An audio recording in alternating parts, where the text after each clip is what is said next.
اعوذ باللہ من الشیطان الرجیم بسم اللہ الرحمن الرحیم الحمد للہ رب العالمین والصلاة والسلام علی رسول الثقلین محبوب رب المشرقین ورب المغربین جد الحسن والحسین ابی القاسم المصطفى محمد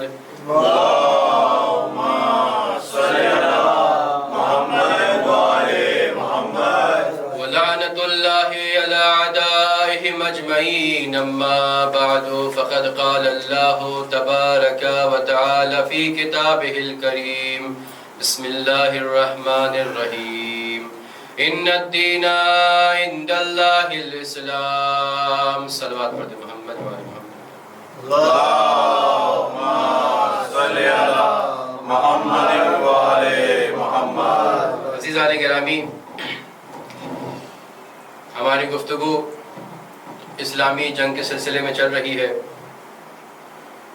گفتگو یہاں تک پہنچی تھی کہ دوسری ہجری میں جہاں جنگ بدر ہوئی ہے اور مسلمان کو آرام سے فتح حاصل ہوئی ہے، وہیں تیسری ہجری میں جنگ احد میں پہلے مرحلے میں آسانی سے مسلمان جیت رہا تھا، لیکن دوسرے مرحلے میں جب لالچ کے چکر میں وہ پہاڑ سے نیچے آیا ہے تو ہار کا سامنا تو کرنا نہیں پڑا، لیکن واقعاً رسوائی ہوئی ہے. کیوں؟ اس لیے کہ جب انسان پیغمبر کی بات کو نہیں مانتا ہے تو رسوا ہونا پڑتا ہے.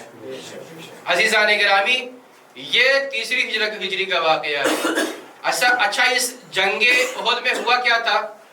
جنگ احد میں کتنے مسلمان آنے والے تھے؟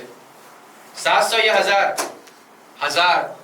مدینے سے نکلے تھے 1000 لوگ، لیکن کس کی وجہ سے واپس ہو گئے تھے؟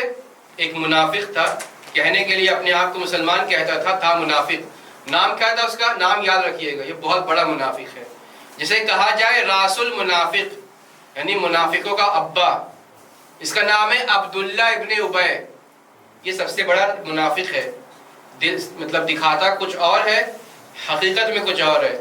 یعنی جنگ احد میں نکلتے وقت ہی اس نے مسلمانوں کا حوصلہ پست کر دیا تھا. 1000 کا مجمع نکل رہا تھا، اس نے لوگوں کو بہکایا. کتنے بچے؟ 700. اور یہاں پر مسلمانوں کی عالم یہ تھا کہ لوٹنے کے چکر میں مسلمان ہارتے ہارتے بچے ہیں. اور اس کے بعد کون سی جنگ ہوئی تھی؟ جنگ بدر، جنگ احد، اور جو وہاں پر پیچھا کیا گیا تھا ابو سفیان کا، جنگ حمراء الاسد. اور جو پہلے آیا تھا ابو سفیان، اس کا کیا نام تھا؟ جنگ سویق. آہستہ آہستہ یاد کرتے رہیے گا. جنگ بدر، جنگ سویق. سویق یعنی ستو گرا رہا تھا، اسے جنگ سویق کہا گیا. پھر اس کے بعد جنگ قینقاع. یہ یہودی جو تھے وہاں پر مدینے میں 3 قبیلہ تھا یہودیوں کا، قینقاع، نذیر اور قریظہ کے نام سے تھا. تو قینقاع والے تو چلے گئے باہر. جب انہوں نے بدتمیزی کی تھی، رسول کو برا بھلا کہا تھا، تو رسول نے اس قبیلوں کو باہر نکال دیا تھا. اور یہ کہاں چلا گیا تھا؟ شام. تو یہ ہو گیا قینقاع واقعہ. 1-2 قبیلے اور بیٹھے مدینے میں. بنی نذیر کا کارواں تھا، بنی نذیر کا ایک پورا قافلہ تھا، اور ایک کنبہ تھا، اور ایک رہنے والے تھے جن کا نام تھا قریظہ. تو یہ یہودی بھی رہتے تھے. جب مسلمان والے لوٹ کر احد کے بعد آئے ہیں تو ہوا کیا؟ اب پوری جگہ پر یہ ہو گیا تھا، مسلمانوں نے شجاعت کا مظاہرہ نہیں کیا جنگ احد میں. کیوں مظاہرہ نہیں کیا؟ لوگوں کے کانوں تک یہ بات پہنچ چکی تھی کہ لوگ مال لوٹنے کے لیے آئے تھے، تو یہ مال لوٹ تو نہیں پائے، بلکہ ان کے اچھے خاصے لوگ شہید ہو گئے. 70 شہید ہوئے اور 70 لوگ زخمی ہوئے. اور پھر رسول خدا ان کو لے کر گیا ان کے پیچھے تاکہ وہ واپس نہ آئے. تو یہاں پر یہودیوں کی ہمت بڑھنے لگی. جو 2 ابھی اور قبیلہ بچا ہوا ہے، بنی نذیر کا قبیلہ اور قریظہ کا قبیلہ، اب ان لوگ کا حوصلہ بڑھنے لگا. اب یہ بات بات پر تانا دیا کرتے تھے، اور اندر ہی اندر یہ حوصلہ بڑھایا کرتے تھے مکے والوں کا کہ تم نے بڑا اچھا کام کیا، نزدیک کا تم ان کو مار دیتے. اچھا، رسول خدا کا ان سے یہودیوں والوں سے ایگریمنٹ تھا نا تو اس لیے رسول خدا ان کو پریشان نہیں کر رہے تھے، رہنے دیا تھا ان کو۔ ہوا یہ کہ ابھی تیسری ہجری کمپلیٹ ہوئی تھی، چوتھی ہجری آنے لگی، تو رسول خدا کے پاس ایک انسان آتا ہے جس کا نام ہے ابو البرہ۔ یہ آ کے کہتا ہے یا رسول اللہ آپ اسلام کو پھیلا رہے ہیں، لوگ فوج در فوج اسلام میں آ رہے ہیں، کتنا بہتر ہوتا کہ فلاں مقام پر ایک پوری بستی ہے، اس بستی کے لیے آپ کچھ مبلغوں کو بھیجیں۔ تو رسول خدا نے پہلے تو مانے نہیں، کیونکہ نجد والے جہاں یہ بھیج رہا تھا، نجد والے یہ لوگ اچھے نہیں تھے، رسول خدا نے سن رکھا تھا۔ لیکن جب اس کا اصرار بڑھا تو رسول خدا جانتے تھے کہ وہاں کی جگہ صحیح نہیں ہے، تو رسول خدا نے 40 لوگوں کو تیار کیا جو حافظ قرآن بھی ہے، اچھے مبلغ بھی ہیں اور بہادر بھی ہیں۔ ان لوگوں کو بھیجا ہے اس مقام پر، نجد کے مقام پر۔ لیکن نجد تک پہنچنے سے پہلے انہوں نے ایک تدبیر یہ کی کہ ان میں سے ایک انسان چلا گیا اس گاؤں میں جہاں پر بلایا گیا تھا نجد میں، اور جب اس نے خط دیا ہے رسول کا اس کے وہاں کے رہنے والے کو، تو اس نے اس خط کو پھاڑ دیا اور خط لے جانے والے کو بھی شہید کر دیا۔ اور جو باہر لوگ انتظار کر رہے تھے وہ ایک مارے گئے۔ اب یہ 39 لوگ جو یہاں پر ویٹ کر رہے تھے باہر بیر مؤونہ کے نام سے وہ جگہ تھی، بیر مؤونہ یعنی ایک کنواں تھا جس کا نام مؤونہ ہے، یہ بیر مؤونہ کے پاس بیٹھ کے یہ 39 لوگ انتظار کر رہے تھے۔ وہ جس نے مارا ہے اس کے گاؤں والے تو راضی نہیں ہوئے اس کے ساتھ ان کو مارنے کے لیے، اس نے اپنے اطراف کے لوگوں کو تیار کیا اور وہ لوگ اپنے گاؤں والوں کے ساتھ آ کر ان 37 لوگ کو بھی مار دیتے ہیں۔ ان میں سے 2 لوگ جو ہوتے ہیں یہ اپنے اونٹ کو چرانے کے لیے کہیں اور گئے تھے، جب یہ لوٹ کر آئے تو کیا دیکھا کہ یہ لوگ مارے گئے ہیں، تو ان میں سے ایک اور کو انہوں نے شہید کر دیا، اور ایک انسان ایک صحابی اس میں سے بھاگ کے رسول خدا کے پاس گیا ہے، ان کو یہ حال بیان کیا ہے۔ لیکن جب یہ صحابی واپس آ رہا تھا جس کو لوگ مارنے والے تھے، تو اس کو 2 لوگ راستے میں ملے جو سو رہے تھے۔ اس کو یہ لگا کہ یہ 2 لوگ وہی ہیں جنہوں نے ہمارے ساتھیوں کو قتل کیا ہے، تو اس نے ان کو سونے کی حالت میں قتل کر دیا، یعنی غلطی سے ایسے انسان کو قتل کیا ہے جن کو قتل نہیں کرنا چاہیے تھا۔ جب رسول خدا کو یہ بات پہنچی ہے کہ اس نے ایسے انسان کو قتل کیا جن کو قتل نہیں کرنا چاہیے، تو یہاں پہ اسلام میں ہے نا کہ اگر کوئی انسان کسی کو قتل کرتا ہے تو دیا واجب ہو جاتا ہے۔ دیا یعنی کیا؟ جتنا انسان کی قیمت ہوتی ہے اتنی قیمت دینی پڑتی ہے۔ تو رسول خدا نے یہ انسان فقیر تھا، غریب تھا، اس کی دیت کو پوری کرنے کے لیے رسول خدا اس کے ساتھ جاتے ہیں اس قبیلے میں، قبیلہ بنی نذیر۔ بنی نذیر کون سا قبیلہ ہے؟ یہودیوں کا قبیلہ ہے۔ چونکہ ان کا یہ جو قبیلے والا ہے جس نے مارا ہے یہ فقیر تھا، اور اس کے قبیلے والوں کا کانٹریکٹ تھا اس سے، بنی نذیر سے، یہودیوں سے، یعنی ان کی اچھی تال میل تھی۔ تو سفارش کے طور پر یہ انسان اپنے ساتھ رسول خدا کو وہاں لے جاتا ہے، اس قلعے میں لے جاتا ہے۔ یہ جو یہودی رہا کرتے تھے قلعے میں رہتے تھے، فورٹ کے آس پاس رہتے تھے، تو اس فورٹ کے پاس، اس قلعے کے پاس رسول خدا کو لے جاتا ہے کہ یا رسول اللہ میری سفارش کر دیجئے، جو میرے سر پہ دیا ہے میں اس دیے کو آہستہ آہستہ ادا کرتا رہوں گا۔ جب رسول خدا پہنچے ہیں بنی نذیر کے قبیلے میں تو انہوں نے تو دیکھیے اندر ان کی منافقت ہے، دل سے چاہتے ہیں کہ رسول خدا کو کچھ نہ دیں، ان کی ہیلپ نہ کریں، لیکن لوگوں کو دکھانے کے لیے ہیلپ کر رہے ہیں۔ جب رسول خدا پہنچے ہیں تو ان کی باقاعدہ آؤ بھگت کی ہے، اچھے سے سلام علیک کیا ہے، کھانا پینا ہو رہا ہے۔ جب رسول نے بتائی ہے کہ اس کو قرضہ چاہیے، انہوں نے کہا ٹھیک ہے قرضہ دینے کو تیار ہیں۔ اتنے میں انہوں نے پلاننگ بنائی، جو ان کا قلعہ تھا، رسول خدا نے قلعے کے اندر جانے سے انکار کر دیا تھا اس پہلے۔ اس جو قلعہ تھا، قلعے کے پاس ایک انسان کو مقرر کیا گیا کہ تم چھت پر جانا اور جہاں رسول خدا بیٹھے ہوں وہاں اس چھت سے ایک پتھر کو گرا دینا، دھکا دے دینا، رسول خدا کا کام تمام ہو جائے گا، نعوذ باللہ۔ اور یہ انسان اسی بات پر مامور تھا، نزدیک تھا کہ وہ انسان وہاں اس قلعے کے چھت سے پتھر کو گراتا، فوراً جناب جبرائیل آئے، خبر دی اور رسول خدا وہاں سے ہٹ گئے۔ اچھا، رسول خدا جب یہاں پہنچے ہیں ان کے بنی نذیر کے قبیلے میں تو یہاں پر رسول خدا کے ساتھ صحابی بھی آئے ہوئے تھے، لیکن جب رسول خدا کو جناب جبرائیل نے خبر دی ہے کہ فوراً یہاں سے نکل جائیے تو رسول خدا آہستہ سے اٹھے اور اٹھنے کے بعد خاموشی سے مدینے چلے گئے۔ صحابی انتظار کر رہے ہیں کہ رسول خدا باہر آئے تو ہم ان کے ساتھ مدینے جائیں۔ جب بہت وقت گزر گیا اور انہیں یہ اس بات کا خدشہ ہوا کہ رسول خدا کا ہوا کیا، تو انہوں نے لوگوں سے پوچھا، تو لوگوں نے بتایا کہ یہ تو بہت پہلے ہی مدینہ جا چکے ہیں۔ جب یہ اصحاب پہنچے ہیں مدینہ تو رسول خدا نے پورے اتفاق کو بتایا کہ میرے ساتھ کیا کیا ہوا ہے، لوگوں نے مجھے مارنے کی کوشش کی ہے۔ تو رسول خدا نے اپنے ایک سفیر کو بھیجا ہے ان سے بات کرنے کے لیے، کہا دیکھو ہم نے تم سے کانٹریکٹ کیا تھا، تم ہمارے ساتھ امن و امان کے ساتھ رہ رہے تھے، ہم تمہیں رہنے دے رہے تھے، لیکن اب تمہاری شرارتیں بڑھ گئی ہیں، اب ہم تمہیں صرف 10 دن کا وقت دیتے ہیں۔ اس کا نام کیا جنگ کا؟ جنگ بنی نذیر۔ ہم تمہیں صرف اور صرف 10 دن کا وقت دیتے ہیں، اگر تم 10 دن میں اپنے گھر کو خالی کر دیتے ہو بہتر ہے، ورنہ ہم تم پر حملہ کریں گے۔ بہرحال چونکہ یہ جانتے ہیں کہ مسلمان کے پاس اللہ کی رحمت شامل حال ہے، خدا بند عالم کی مدد کرتا ہے، تو پہلے یہ قبیلہ بنی نذیر مان گئے، ٹھیک ہے ہم چلے جائیں گے۔ لیکن دیکھیے پھر وہی منافق انسان آتا ہے۔ کون تھا منافق انسان؟ عبداللہ ابن ابی۔ یہ عبداللہ ابن ابی پھر آتا ہے ان کے سردار کے پاس، کہتا ہے تم کیوں ڈرتے ہو رسول خدا سے؟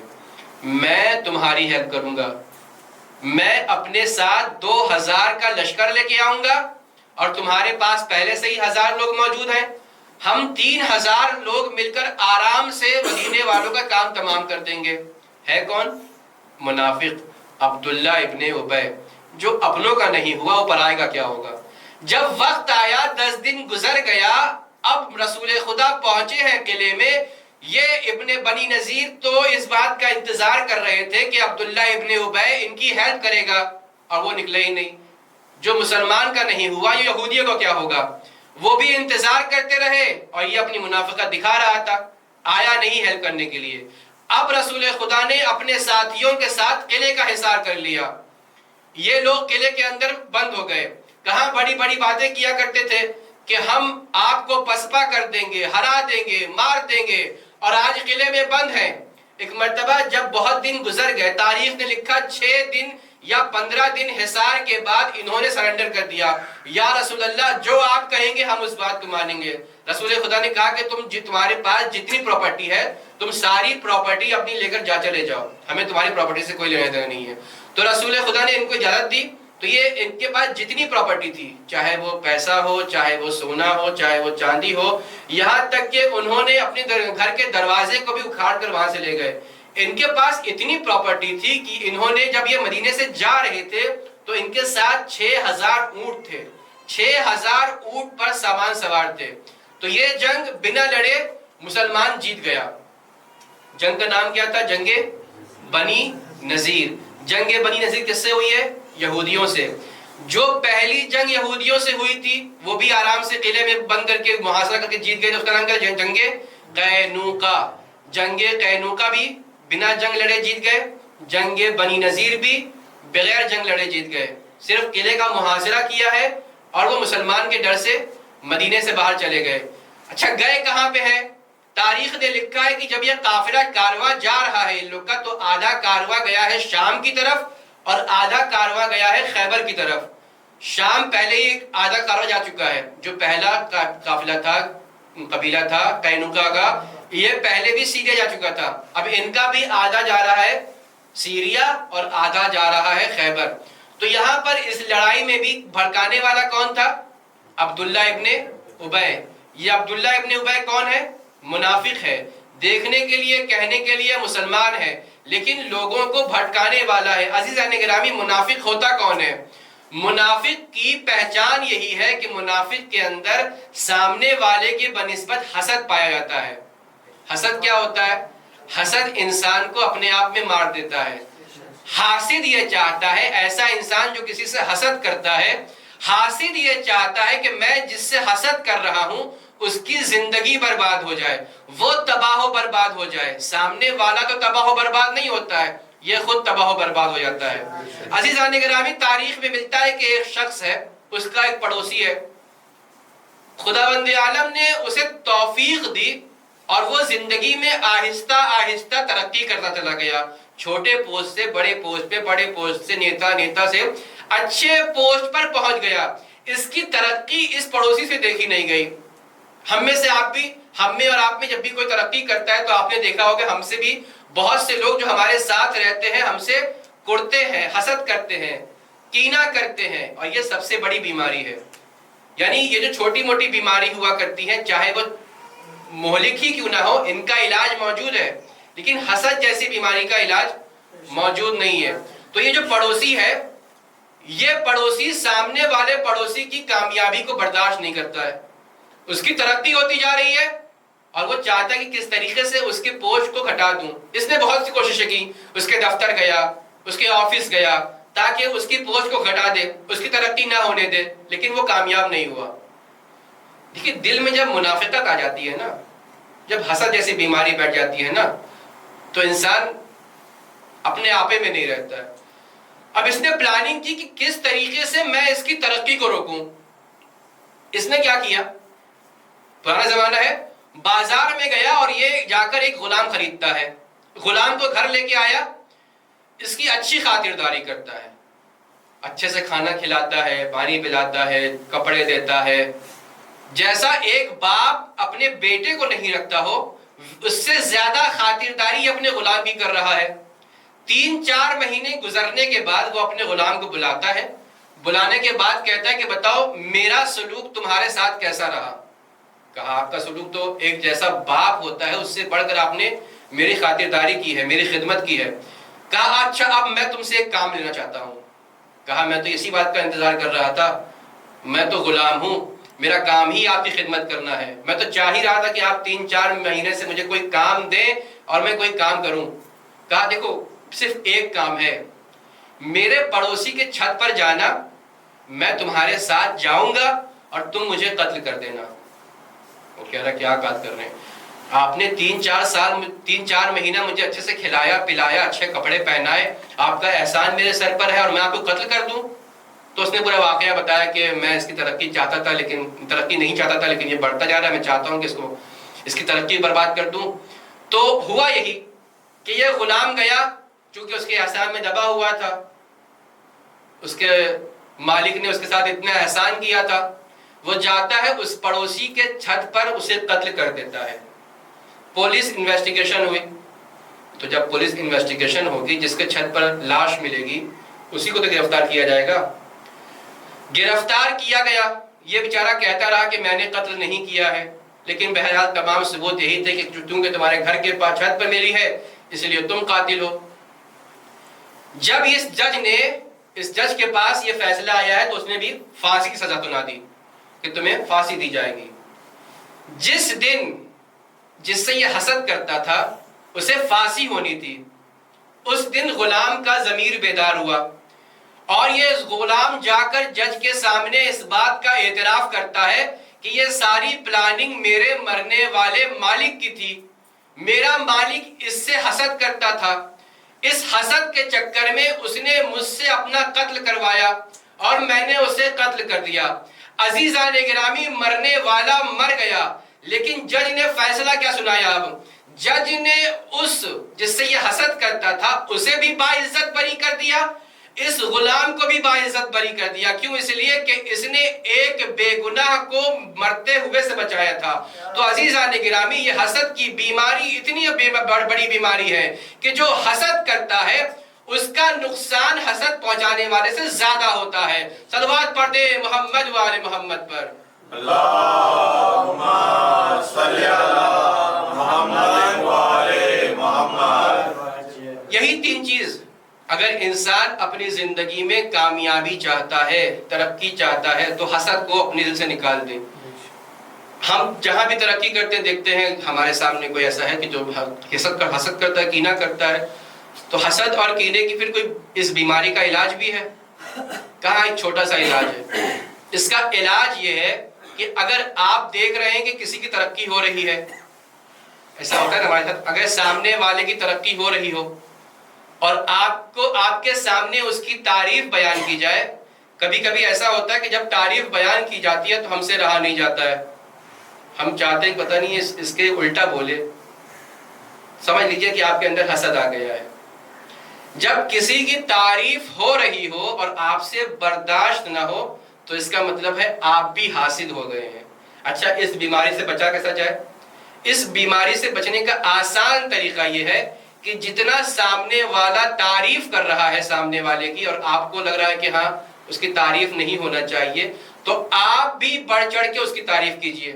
جب آپ بڑھ چڑھ کر اس کی تعریف کرنے لگیں گے تو سامنے والا خود خاموش ہو جائے گا، اور آپ کے دل میں جو اس کے بنسبت تھوڑا سا اگر بغض بیٹھا بھی ہوا ہے، حسادت بیٹھی بھی ہوئی ہے، تو وہ بھی تمام ہو جائے گی۔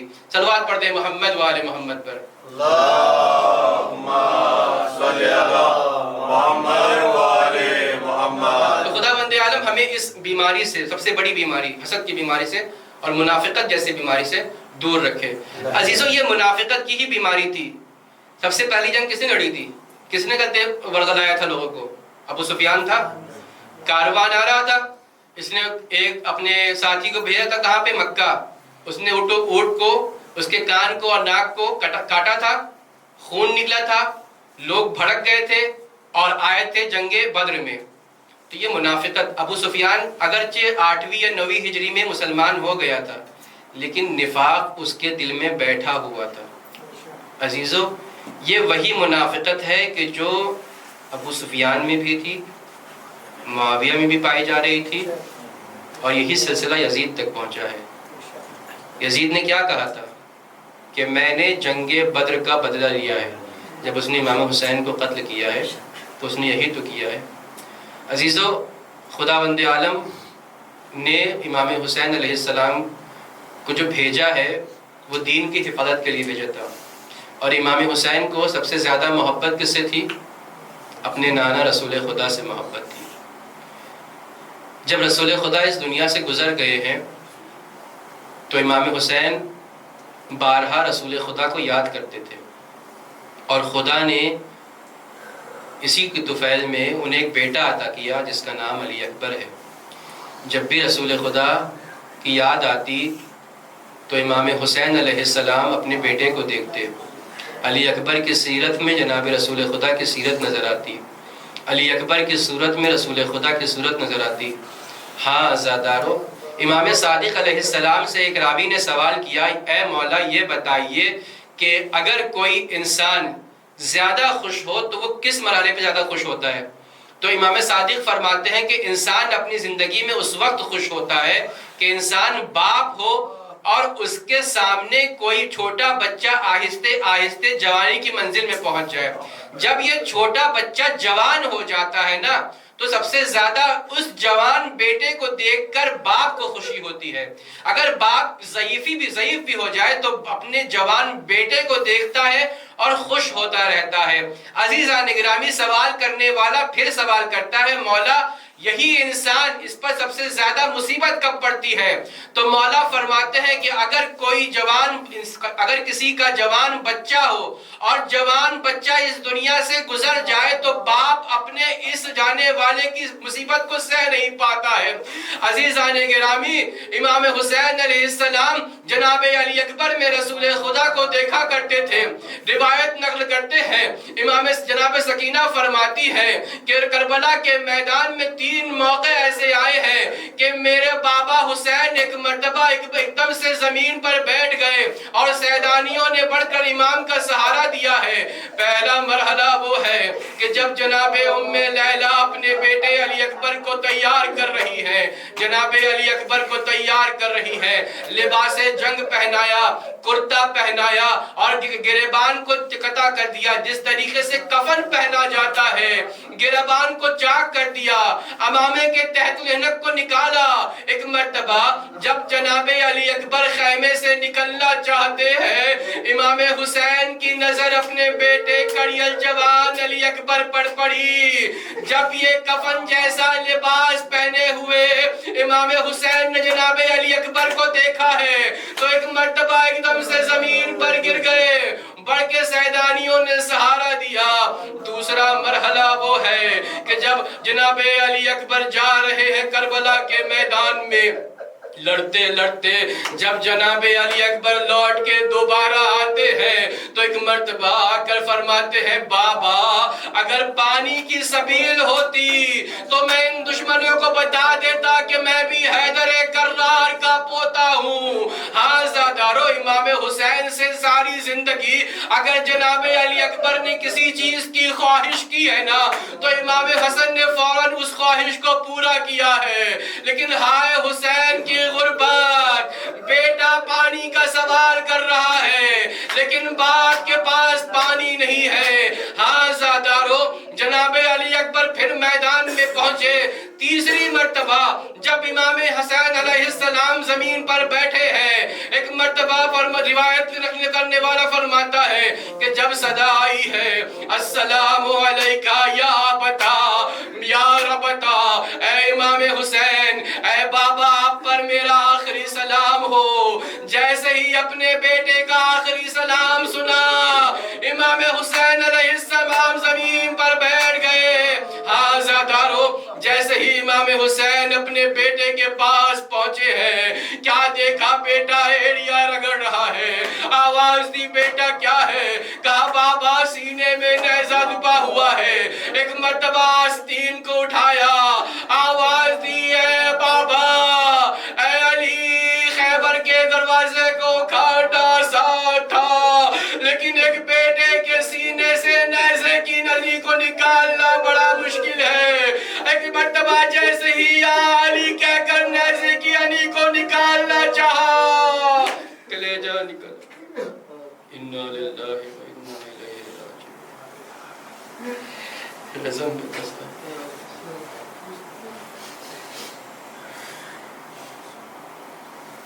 پروردگار تجھے آتا ہے محمد والے.